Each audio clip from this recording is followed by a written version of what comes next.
धर्मेंद्र हिंदी फिल्मों के एक अभिनेता हैं। इनकी पत्नी हेमा मालिनी, पुत्र बॉबी देओल और सनी देओल भी फिल्मों में काम करते हैं। धर्मेंद्र 2004 से 2009 तक बीकानेर से भारतीय जनता पार्टी के लोकसभा सांसद थे। वे फगवाड़ा में पंजाब राज्य के कपूरथला जिले में पैदा हुए थे। धर्मेंद्र ने 2 बार शादी की और अपनी दोनों पत्नियों को बनाए रखा। हेमा मालिनी से शादी करने के लिए धर्मेंद्र ने इस्लाम धर्म अपना लिया। इनकी पहली शादी प्रकाश कौर से 19 वर्ष की उम्र में 1954 में हुई। उनकी दूसरी शादी बॉलीवुड अभिनेत्री हेमा मालिनी के साथ हुई। असल में धर्मेंद्र गांव जिला लुधियाना के अंतर्गत साहनेवाल है, जो अब कस्बे का रूप ले चुका है। धर्मेंद्र की पढ़ाई फगवाड़ा के आई हाई स्कूल एवं रामगढ़िया स्कूल में हुई। ये उनकी बुआ का शहर है, जिनका बेटा वीरेंद्र पंजाबी फिल्मों का सुपरस्टार तथा प्रोड्यूसर डायरेक्टर था। आतंक के दौर में लुधियाना में ही फिल्म जट दे जमीन की शूटिंग के दौरान आतंकियों ने गोली मारकर उनकी हत्या कर दी थी। Dharmendra film fair magazine new talent award जीतने के बाद मुंबई में काम ढूंढने के इरादे से आए थे।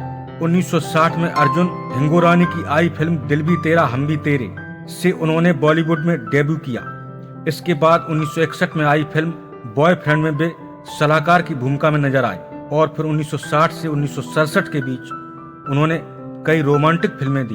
उन्होंने नूतन के साथ सूरत और सीरत 1962, बंदनी 1963, दिल ने फिर याद किया 1966 और दुल्हन एक रात की 1967 में काम किया और माला सिन्हा के साथ अनपढ़ 1962, पूजा के फूल 1964, बहारें फिर भी आएंगी में काम किया और नंदा के साथ, आकाशदीप सायरा बानू के साथ शादी और आई मिलन की बेला 1964 और मीना कुमारी के साथ मैं भी लड़की हूँ 1964, काजल 1965, पूर्णिमा 1965 और फूल और पत्थर 1966 में काम किया।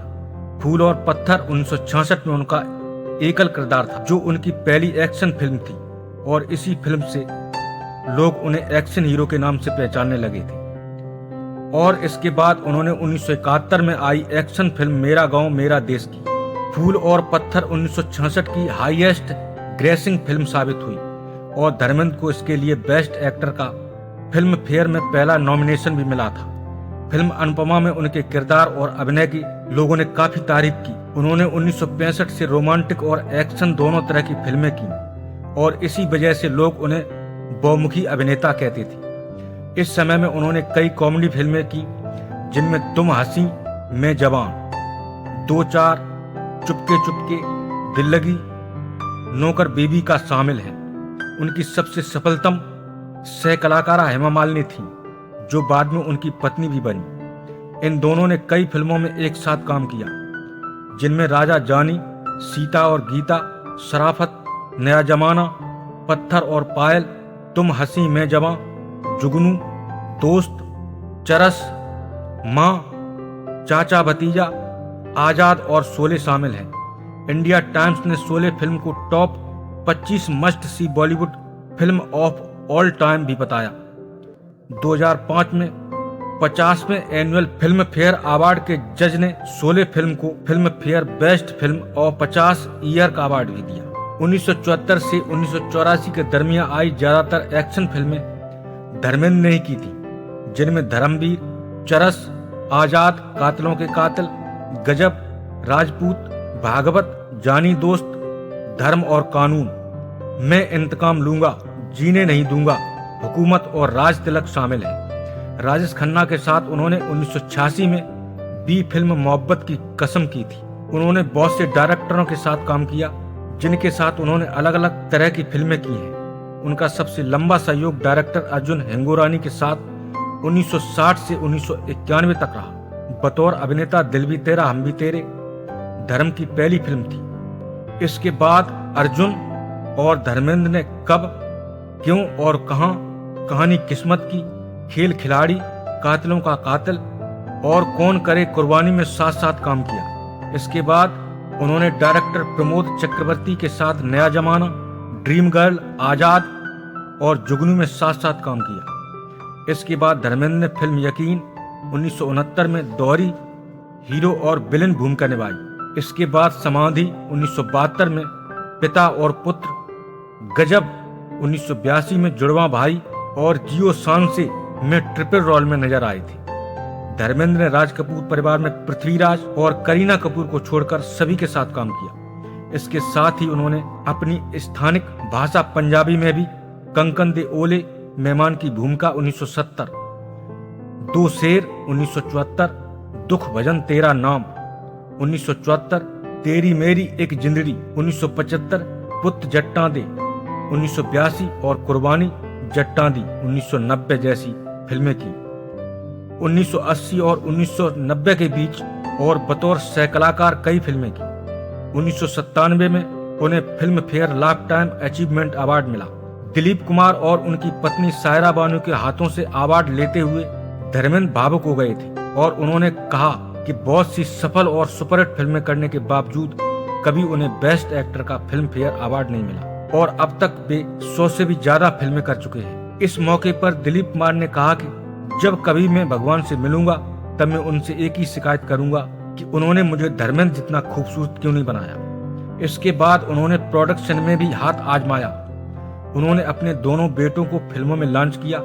सनी देओल को बेताब 1983 में और बॉबी देओल को बरसात 1995 और भतीजे अभय देओल को सोचा न था 2005। इसके साथ ही वे अपनी फिल्म सत्यकाम 1969 और कब क्यों और कहां 1970 के प्रशंसक भी थे। प्रीति जिंटा ने एक इंटरव्यू में कहा था कि धर्मेंद्र ही उनके सबसे पसंदीदा अभिनेता है। वे चाहती थीं कि फिल्म हर पल 2008 में भी धर्मेंद्र उनके पिता की भूमिका निभाएं। 2003 से कुछ समय तक एक्टिंग से दूर रहने के बाद बतौर अभिनेता 2007 में उन्होंने film life time in metro और अपने की।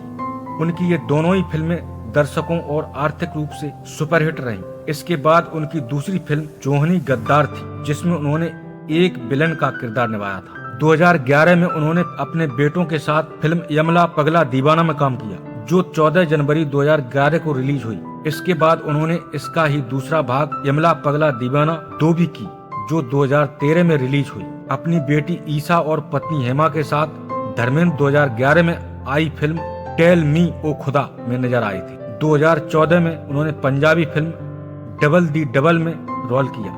2011 में धर्मेंद्र ने साजिद खान की जगह प्रसिद्ध TV show India got talent की के साथ तीसरे संस्करण को जज किया। 29 जुलाई 2011 को इंडिया गोट टैलेंट कलश पर आया था, जिसकी शुरुआती रेटिंग उसके पिछले 2 संस्करणों से काफी ज्यादा थी। धर्मेंद्र राजनीति में काफी सक्रिय है। 2004 के जनरल चुनाव में भारतीय जनता पार्टी के उम्मीदवारों के तौर पर वे राजस्थान के बीकानेर से चुनाव जीते और उन्हें पार्लियामेंट का सदस्य भी बनाया गया। अपने चुनावी अभियान के दौरान उन्होंने कई महत्वपूर्ण मुद्दों तक अपने विचार प्रकट किए थे और देश के लोगों को लोकतंत्र का अर्थ समझाने की भी कोशिश की थी। लेकिन इस दौरान उन्होंने कई आलोचनात्मक बातें भी की थी। संसद के सदस्य होने के बावजूद वे बहुत कम संसद जाते, क्योंकि वे अपना ज्यादातर समय फिल्मों की शूटिंग और फार्म हाउस को ही देते। 1983 में देओल ने विजेता फिल्म के नाम से एक प्रोडक्शन कंपनी की शुरुआत की। बतौर प्रोड्यूसर उनकी पहली फिल्म बेताब, जो 1983 में रिलीज हुई, जिसमें उनके बेटे सनी देओल मुख्य भूमिका में थे। उनकी यह फिल्म